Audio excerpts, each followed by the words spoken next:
দেখুন, এটা তো শুরু হয়েছিল তৃণমূল কংগ্রেসের যখন সরকার ছিল তখন থেকে এই কালচারটা আনা হয়েছে এখানে। যে কালচারটা আনা হলো সেই কালচারটাকে আজকে লুকিয়ে আবার করা হচ্ছে। আগেও লুকিয়ে পোস্টার পড়তো, এখনো লুকিয়ে পোস্টার পড়ছে। তো নিশ্চয়ই যারা এই পোস্টারটা করেছে তাদেরকে আমি বলবো সামনে এসে বলাটা উচিত। যে গদ্দারিটা করেছে তাহলে কিসের গদ্দারি করেছে তাদের সামনে এসে বলাটা উচিত।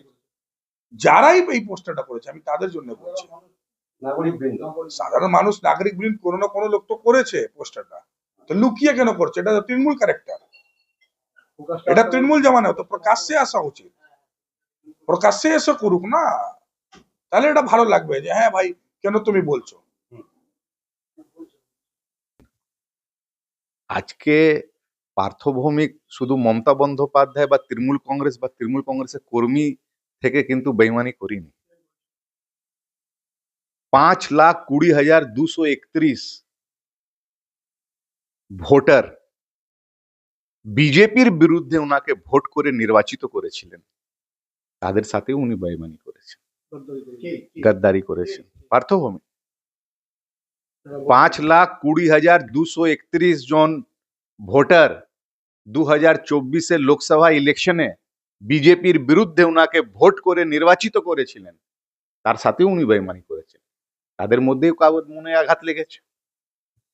কি বেইমানি করেছে? দেখুন, নিজের স্বার্থের জন্য যখন মানুষ আদর্শ প্রিন্সিপাল ভুলে শিবির চেঞ্জ করে, মানুষ তো ওনাকে তৃণমূল কংগ্রেসের সাংসদ করেছিল, যদি দম থাকতো তাহলে রিজাইন করে আবার ইলেকশন লড়তো।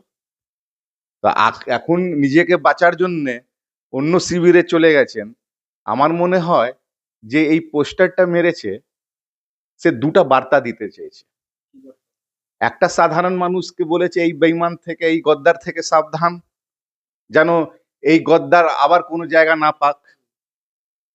দ্বিতীয় বার্তা তিনি বিজেপি উচ্চ নেতৃত্বের কাছে পৌঁছে দিতে চাইছেন, কি যে মমতা ব্যানার্জি থেকে 3বার এমএলএ টিকিট পেয়েছে, মমতা ব্যানার্জি আশীর্বাদে মন্ত্রী হয়েছে, মমতা ব্যানার্জি আশীর্বাদে সাংসদ হয়েছে, ও মমতা ব্যানার্জি যখন হয়নি সে মোদি, অমিত শাহ আর শুভেন্দু অধিকারীও হবে না।